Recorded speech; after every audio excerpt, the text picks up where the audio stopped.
Public comment. It has nothing to do with anything on this. Have y'all signed up on there? Yeah.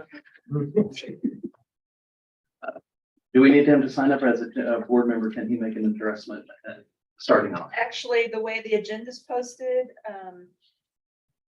we can only speak on topics that are on the agenda, not unrelated. Okay. Well, it has an effect on the agenda. When we get to So that is it point. related to a specific topic or?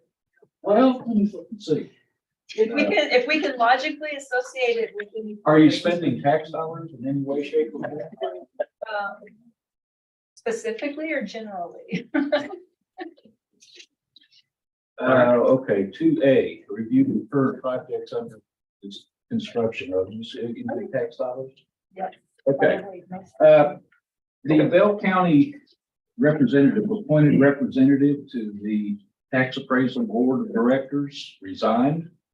And so Bell County is soliciting a representative to sit on that board. I'll go through the, that Jermaine? Not really, but just to hang about it. It's circuit board meeting and it's. Okay. You've got to be a resident of the county for 2 years immediately prior to they taking office. Employees of taxing entities are not eligible, but elected officials of taxing units are. You cannot have any delinquent taxes. Adrian, No. that leaves you out. Cannot be a fee appraiser that has represented for proceeding with the appraisal district. Cannot have been an appraisal district employee in the past 3 preceding years. And you cannot be related by the second degree of consanguinity to an appraiser that appraises property for proceedings with tax code or represents property owners for the appraisal district. So if anybody is interested, if you're an elected official and you're interested, please contact the judge, because we'll be making that appointment whenever we find somebody willing to do that. Mr. Schuman, thank you for that comment. Moving along to the first item, we have received the minutes in the email. Are there any additions or corrections at this point? If not, I'll accept the motion to accept it as, or approve it as presented. All right, we have a motion, Mr. Broderick. Do we have a second? Good. All right, we have a second by multiple. Let's jump down for first. We have a motion and a second to approve the minutes. Any further discussion? All those in favor, please say aye. Aye. All those opposed, same sign. At this point, we're going to receive a project committee update. We're going to have Mr. David Patrick step in for Mr. Keeler, who is not feeling well this morning. So, Patrick, the floor is yours, sir. Thank you, Mr. Chairman. Good morning, everyone. We have a fairly short presentation for you this morning and some good things happening. As we've been talking about downtown city center, obviously ongoing in phase one of that project, we did all the underground utilities. So those are complete in the ground, water, wastewater, and the electric portion of that went from overhead to underground. And project you're very, very well aware of and probably saw as you came in this morning, progressing quite nicely. It's going to be a great addition to our downtown area. Phase two is recently bid. This project will construct 2nd, 4th, and 6th Street from Adams to Central, and then a southern connection down on each of those streets, as well as Central Avenue from 2nd all the way to 6th. We, like I said, we have bid this project and we did receive 3 bids on it. Extremely pleased with the way the bids came out. Our funding line 110 has a little over $6.1 million in it, and our final OPC was 5.8. Of the 3 bids we received, RT Schneider Construction Company was low at a little over $4.1 million. And so if you run through everything that's in your packet, we're about 1.5 million to the good on the financing. So we were really excited about these bids and the way they came in, and really excited that we were not high bidder or low bidder. So very, very excited with this coming in. Project is, we're going to get it going as quickly as we can, and expect this project to start in July of 23. It's an 11-month project. Intricate things going on with these projects. So expect that to be completed May of 23 or May of 24. Any questions on this before we move forward? And this is agenda item number 5 on your agenda today, a voting item. So along with that, and this is agenda item number 6, we have the construction phase services that we need to do. This will be the construction administration as well as all the on-site representation. So this is agenda item number 6, again, a voting item for you to go along with that downtown city center phase 2 project. Another project that we have recently bid that we did have some struggles with is our east-west gateway. This project is in conjunction with TxDOT. With this one, if you recall, we're doing both sides of the interstate along Central and Adams on the west side and the east sides of large landscape areas that were done with the reconfiguration of I-35. Again, this project is being constructed along with the coordination and cooperation of TxDOT. The first run at this project, we actually received no bidders. Current construction landscape, everybody is extremely busy. Workforce is very difficult to find. And with this project, because we do have TxDOT participation and we are in TxDOT right away, a lot of boxes we had to check as far as DBE goals, TxDOT elements. You had to be a certified TxDOT contractor. And most of this is a landscape construction. And most TxDOT certified contractors mostly deal with roadway construction. We did delay the bid a little bit so that we could get some bidders, which helped. And this, to bring you back to really what this is, the yellow and the green are parts A and B. Those, what we were always doing as far as our base bid, we did take some alternate bids in the event that the bids came out well. The purple area was irrigation. So TxDOT, when they came through, they did have minor landscaping and grass in that area. So we were trying to see if we could get within the budget to irrigate the purple areas. And then the aqua, alternate 1, that area, when it was constructed by TxDOT, there's some very large concrete retaining walls where it makes it very difficult for Kevin Beavers and his staff to maintain that. actually have to pick the mowers up and put them over the concrete wall and then mow it. So we were trying to help that situation out too. And that was a part of that TxDOT I-35 project. Nothing to do with the city of Temple, but city of Temple has to maintain that area. So that is a recap of the project. Again, the yellow and green is the base bid, what we're always trying to do. The purple and aqua were alternates. We're trying to get a little bit of extra work done with this project. Like I said, we did have to delay the bids. Round one, we received no bidders. We called, we begged, we pleaded. We actually got one bid on round two, which is Emerson Construction. Our project funding line 188 has 4.4 million in it. Working with Tracy and Melissa, we've actually got 4.67 available, and Emerson came in for the base bid at about 4.9 million. This project will go, we bid this literally 24 hours before the agenda posted. So we'll take this to the project committee and the finance committee and run all these traps, discuss. But we did want to let you know that the project has bid and feed you the numbers. And then we'll be coming back to the board with a recommendation based off of meeting with project and finance committee. Any questions on this before I move forward?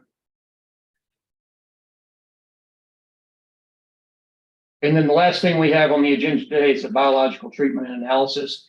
You probably recall with all the great work that Adrian's been doing over at TDC and all the prospects he's been bringing in, we've done a tremendous amount of work looking at our water system and how to supply and feed all of the prospects that are coming in. Now we're going to start looking at wastewater, both at Dozier Farms and Temple Belton. So with this project, we'll be looking at capacities as far as flow and biological treatment, as well as aquifer storage and recovery. We think we may have some options to help increase this and be able to support Adrian and his efforts to bring the folks in where really wastewater, what we've seen is the flows and the treatment needs have escalated quite a bit. And the other thing we're going to look at is with aquifer storage and recovery, the ability to, in our downtimes, to be able to utilize that, as well as the potential to use effluent that we're sending downstream for those same elements. So this one is agenda item number 7 on your packet today, funding line 52. And again, this will take a look at wastewater elements to go along with the water elements that we've already completed. Mr. Chairman, that's all I have. Happy to answer any questions. Any questions for Mr. Patrick? All right, and I think the first time we talked about wastewater, we put it on the finance plan in March 22nd. I think we talked about it at that point. I believe that's correct. So anyway, all right, thank you very much. Any other questions at this point? David, on that wastewater study and analysis, approximately again would be a deliverable for the 5 months. 5 months. Yes, sir. Question. All right, anything else? All right. So we get to move on to item number 3. And fortunately or unfortunately for Mr. Pilkington, he is no longer on the board. He has resigned because he is now, of course, on the city council. So we do need to appoint a new vice chair to our reinvestment zone.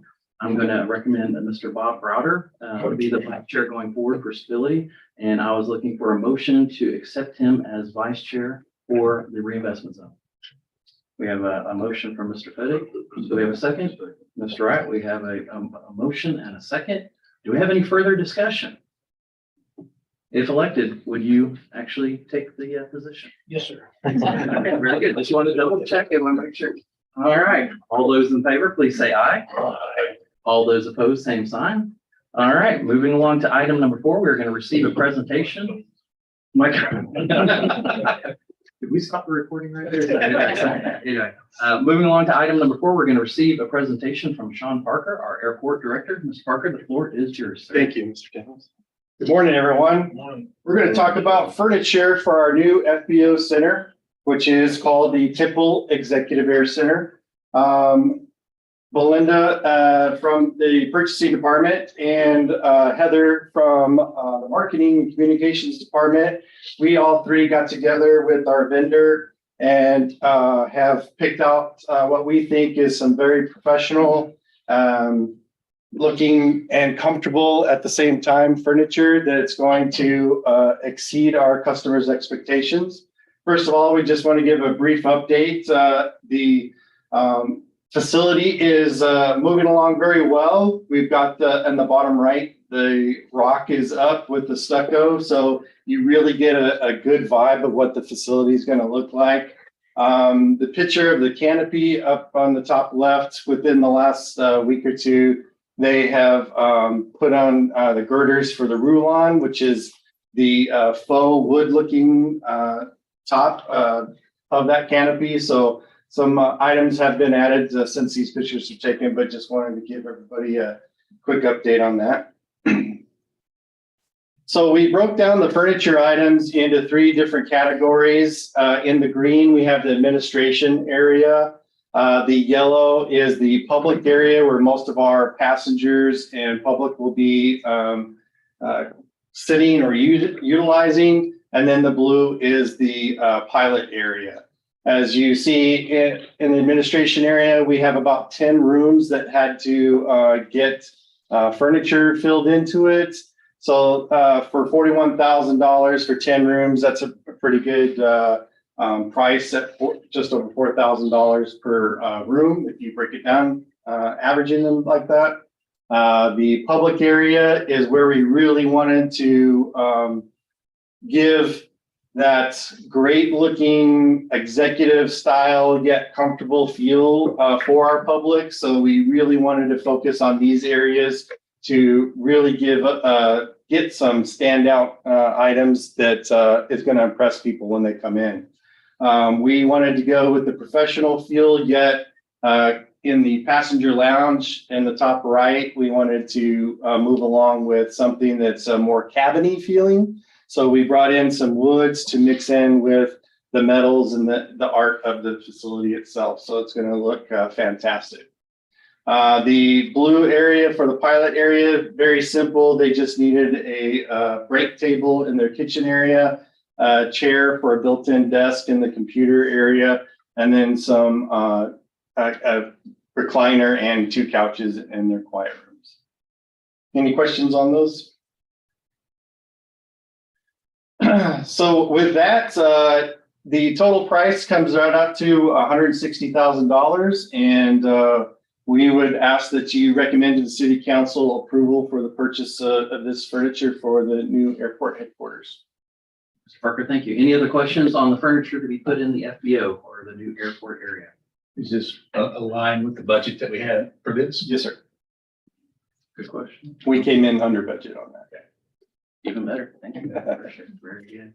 All right, with that, we will go ahead and look at item number 4. Thank you very much, sir. I do appreciate it. And please consider a recommendation. This does require a vote, so please consider a recommendation to the city council authorizing the purchase of furniture for the new airport headquarters fixed base operator building from Perry Office Plus of Temple in the estimated amount of $160,000. Do I have a motion to accept as presented? Mr. Wright, we have a motion. Do we have a second? Second. All right, Mr. Browder, we have a motion second. Is there any further discussion on completing this building by putting furniture in it? All right, all those in favor, please say aye. Aye. All those opposed, same sign. Item number 4 does pass. We're going to move on to item number 5 as presented earlier in the project committee report. Please consider a recommendation to the city council to authorize a construction contract with RT Schneider Construction Company Limited of Belton for the construction of downtown city center phase 2 in the estimated amount of $4,171,542.75. Do I have a motion to accept? So moved. Gary, Mr. Schmidt, you have a motion. Do we have a second? I have a second, Mr. Pitts. All right, we have a motion and a second. Is there any further discussion on item number 5? All right, without any, all those in favor, please say aye. Aye. All those opposed, same sign. All right, moving on to item number 6, please consider a recommendation to the city council to authorize contract amendment number 5 for the professional services agreement with Casper Patrick and Associates LP for bidding and construction phase services for the downtown city center phase 2 project in the estimated amount of $272,000. Do we have a motion to accept as presented? So moved. Mr. Pitts, we have a motion. Do we have a second? Mr. Wright, we do have a second. All right, we have a motion and a second on item number 6. Is there any further discussion? You guys are awfully quiet down at the end. Any further discussion down there? All right. Very good. That's good. All right, all those in favor, please say aye. Aye. All those opposed, same sign. All right, item number 7. Please consider a recommendation to the City Council authorizing a professional services agreement with Casper, Patrick and Associates LP of Temple for engineering services related to the biological treatment, analysis and aquifer storage and recovery feasibility study project in the amount of $246,290. Do I have a motion to accept as presented? Move for approval. Mr. Schmidt, we have a motion. Do we have a second? Second. All right, Mr. Cloud, I do appreciate it. We have a motion and a second. All those in favor, or is there any further discussion? All right, all those in favor, please say aye.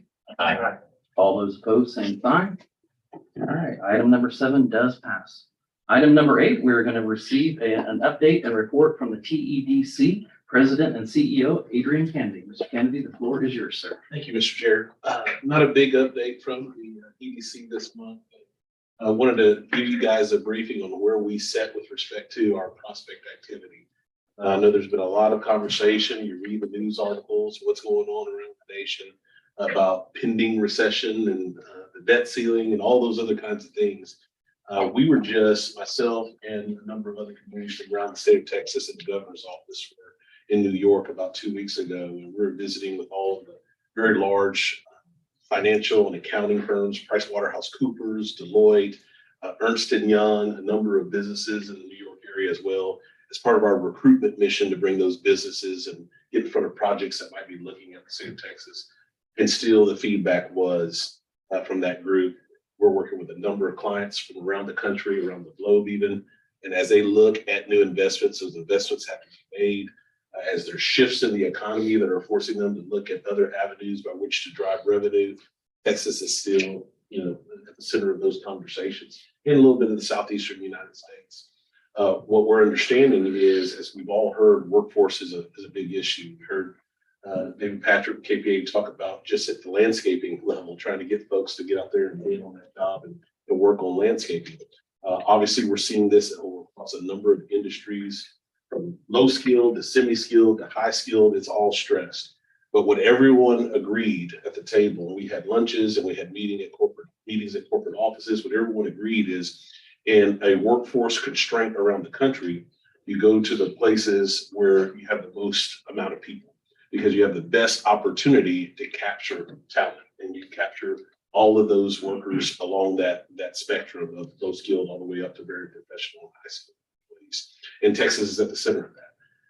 Everyone sees what's happening with respect to our migration. The state of Texas says about 1,000, a little over 1,000 folks a day are entering into our state. About half are from migrant workforce from around the country, and another half are births. So, and they feel like the birth number will continue to go up as we get more migrant workers in here, right? That ratio starts to really flip on you. But we're adding 1,000 plus people a day. When you think about the impact of that. I heard the mayor talk about a metric that he had seen on the email. Temple's among the top 20 fastest growing communities in the nation right now. And so what's happening in Central Texas, what's happening in Texas is providing what employers, what accountants, folks who are doing their due diligence on where they spend their money for capital investment, is providing that workforce opportunity. So we're continuing at the local level, the TDC, to see robust activity. We have seen a little bit of slowing down on those projects that are $1 billion plus out there in the market. We've seen a few of those over the last few years, but still very robust activity, anywhere from in the tens of billions up to the hundreds of millions of dollars in investment. What we also heard, and what we are recognizing as well with our prospect and deal flow and activity, is the industries that are growing most. IT, still need for IT services. We've been fortunate enough to have the data center location here. There's still a number of those types of folks who are looking in the nation, looking in the state for new locations to make their capital investment. And we're also seeing energy storage, battery, projects that are related to renewables. And so when we talk about energy storage and batteries, not only on the electric vehicle side, which we've seen a number of prospects and projects kind of sprout from what's going on south of us at Tesla, but also just to support the grid. The technology is finally getting to a point where you're seeing commercial sized batteries that are locating, or battery operations that are locating right next to substations to support the grid, to have that power on demand and to reserve that power so it can be called at the time that it's needed. So we're seeing a number of projects related to that on the industrial field that are building those large commercial batteries as well. So prospect deal flow is very strong. We're going actually tomorrow, myself and our new VP, Tom Long, going up to the Economic Development and Tourism Office there at the governor's office to talk about 5 projects. And we're going to be lining out a lot of the work this board has done with respect to the infrastructure, the money that's been put into infrastructure, boning up the sites that we already have, boning up the sites that we've just brought under our control, and really starting to frame the picture about the opportunity with those governor's office folks here in Temple. Any questions? In my world, the fact that Austin is now the 10th largest city in the United States, I'm sorry, South Temple is now the 10th largest city in the United States. It's pretty exciting to see the growth that's occurring here because we have Houston, San Antonio, Dallas, and now Austin are 4 of the 10 largest cities in the country, which is absolutely shocking. So hopefully if they're going where the people are, we have them, correct? Absolutely. And one more point on that, I think what really helps support the argument of where we are with respect to the economy, our opportunities going forward. Some of you may be aware, it was reported, and there was an article out about KBC Advisors, a Dallas-based firm, who had intended on putting about 1.8 million square feet across 3 buildings on a speculative basis out there just behind Buc-ee's. You see all the dirt moving, the construction. Probably 6 months, 5-6 months after they announced, or after they got in earnest started with that plan and started marketing to their broker community, to the corporate community, that 1 million square feet was taken out of play. They had it under contract within 4 or 5 months of really putting that out there. And so now they're working on 2 other buildings around 250,000 square feet, around 500,000 plus square feet. And right now what they tell us, and they've just started pushing dirt out there, they tell us it's all leased up for all intents and purposes. They've had so much prospect activity in those speculative industrial building spaces that at this point they're trying to determine which ones they want to do. And they're talking to us about other opportunities for future land opportunities to do more speculative industrial. So we get hit on a weekly basis by developers in the private sector who are now coming here and want to build Class A industrial buildings on a speculative basis. And we're talking about, these are investments, 60, 70, $80 million in investment on a speculative basis because there's that much faith in the market. So that's a testament to what's going on. Excellent, Mr. Kennedy. Thank you so much. Any other questions? All right, thank you We've so got- much for the. Actually, we've got 5 battery storage projects in the works right now outside of the incorporated areas, and one of them inside the city limits of Killeen. Excellent. Is that production or actually Battery storage? storage only. Okay, outstanding. Thank you, Mr. Chairman. You don't want to talk about solar farms. There's a bunch of those. I heard nothing whatsoever. So What's the value of those, Bill? The basic value for one of those? For what, solar farm or the storage? The storage. Depends on how much you put in. Okay, I mean, the ones y'all are. They're in the 100 to 150 million. outstanding. Thank you for the comment. I appreciate it. But there is a question that in talking to some of those folks, we've engaged some of those folks. There's a question of how much of that is actually taxable. There's credits and things of that nature. And I know Colleen's working through that as well right now to find out what actually is going to go on the tax roll. But yes, the investment would be around $150 million for the one. Excellent. And 4 of them that we're working on. Excellent. That's outstanding. Thank you very much. All right. Item number 9, receive an update from our city manager, Mrs. Bryn Meyer. How are you, ma'am? Good morning. I'm well. How are you? Doing great. Thank you for being here. So, Adrian stole a little bit of my thunder, but I'll just build on what he was saying. I was going to announce that we are in the top 20 of the fastest growing cities in the United States of America.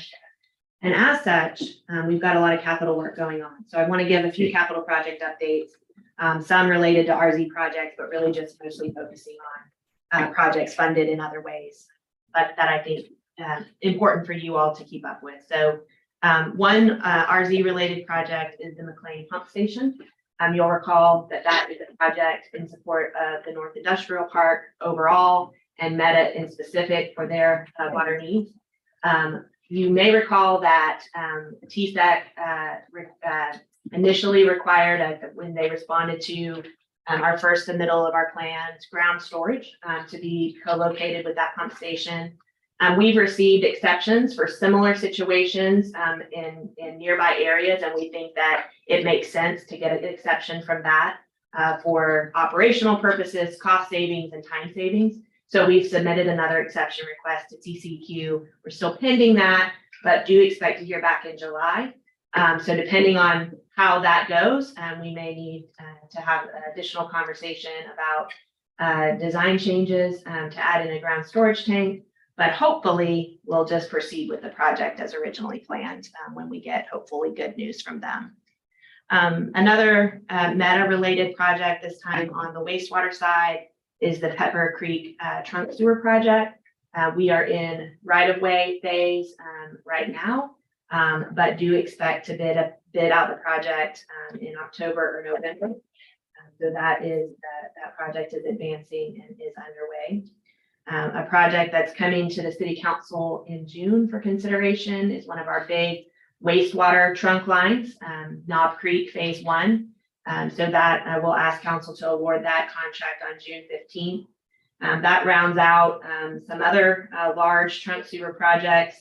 You've heard me talk before about Bird Creek. So Bird Creek, we're in the final phase. It's in a very developed area, and it's going very well considering all of the impacts that project has felt. We are, as I mentioned, we're in the final phase, which should wrap up about this time next year. And that project will be very helpful for us in continuing our goal of reducing sanitary sewer overflows. Another large infrastructure or sewer infrastructure project is the Williamson Creek trunk line. That project has just been awarded and just kicked off and is expected to be complete in October of next year. Transportation, Kegley Road. Hopefully some of you, I'm sure Steve has had the pleasure of driving down. So we are now complete with phase 1 and 2. The road's open to the public for a bit, but we are about to bid out phase 3 and 4, which will be the 2 final phases of the project. We'll be doing those together. We expect that bid to open in July, maybe the first part of August, and then there'll be another approximately 15-month construction timeframe. And then the long-awaited full build-out of Kegley will be complete. So we're very excited about that. The membrane plant project, Blake knows this probably better than I do, but it's progressing. We're getting very close. We do have a little bit of supply chain issues with some of our equipment. So we'll be advancing a change order request to council next month to get some temporary VFDs to put in place so that we can at least get the plant up and going for the summer months here that are to come, while we wait on the originally spec'd out pumps. And so we expect to be able to start up the plant sometime in late June. And with those temporary solutions, we'll still get about 10 million gallons of additional capacity, which will be very helpful as we go into the summer. Staying on the topic of water, Avenue G pump station, you'll recall that's a very important project for the overall water system, but in particular, the Synergy Park area where we do have some water needs. And that project started in January. It is underway and will be complete next summer. And then the 920 elevated storage tank is almost done. We expect to put the tank in service next month, and the project will be completely finished out in August. Again, 920 pressure plane is the industrial park, so that will be important for our industrial park community. Switching back, I'm sorry, I'm kind of going in a random order, but doing a few more transportation updates. If you've driven down 31st Street in the last few weeks, you've probably noticed that Azalea is closed. So we have kicked off the final phase of improvements to Azalea that will correct a very kind of inefficient, unsafe, what it was a private drive. We'll convert it to a proper public road. And once that project is complete, we'll have an additional continuous east-west collector in that very busy and growing corridor. And we expect that to be done in the earlier part of next calendar year, probably February. Blackland Road is complete. So that project in support of the Howard Sampson Elementary School for TISE is we're punch list items. So it's looking really good. If you've not had a chance to drive by lately, I would encourage you to do so. I'll hold my comments on that. Poison Oak. Phase 1 has been awarded and is kicked off and is expected to be complete in October 2024. One, how to do it, one, how not to do it. That's all I'll say. North Pea Ridge Phase 2. The Phase A will be complete in just a few months, probably in August. Phase B, which will connect all the way to Airport Road, is underway and should be complete next summer. So those are my capital project updates. That's just hitting the highlights. As Tracy briefed council on last Thursday, we have now breached the $500 million mark in active capital projects. So I don't know when I'll not be able to say this, but pretty much every time I get up, I can say that this is now the largest capital program in the history of the city of Temple. And in my 15 years here, I've never not been able to say that. So we'll see if that ever changes. A couple of legislative updates. I don't know about you, but I am counting down and there are 6 days left in the legislative session. And I am really looking forward to next week's ending. So a couple of, from at least from my perspective, bad bills that were defeated in the last day or two was Senate Bill 1117, which would have eliminated franchise fees, which are a pretty significant source of revenue for cities in Texas, and also come into play with economic development deals as well. That was able to be killed on a procedural point of order. So we were happy to see that happen. Senate Bill 1412, which would have allowed accessory dwelling units pretty much without any restrictions in any residential area, really kind of upending the character and our single family neighborhoods was defeated on a bipartisan vote, very close, 68 for, 70 against. So that one failed on the floor. There's still a couple of bills in play that would be, in my opinion, detrimental to our community. The one that I want to mention today is Senate Bill 1787, which is, while it's a Senate bill, it's in the House for action. And that's a bill that's related to density of single family development. And what it would do is it would preclude any cities in counties that are 300,000 of population or more. So no matter the size of the city, if it's located in whole or in part in a county with at least a population of 300,000, cities would not be able to require any lots be larger than 20 feet wide. That's very small, okay? So while that density is appropriate in certain locations, it really precludes all of the growth management and comprehensive planning work that we do, where we determine where dense residential development is appropriate and where less dense development may be appropriate. And we would lose the ability to influence that. That's very, I don't know, well, I'm not going to go into commentary, but if you're concerned about that bill, I would encourage you to reach out to our representatives. Again, it's on the House floor. So it's Senate Bill 1787. And then one last bill update.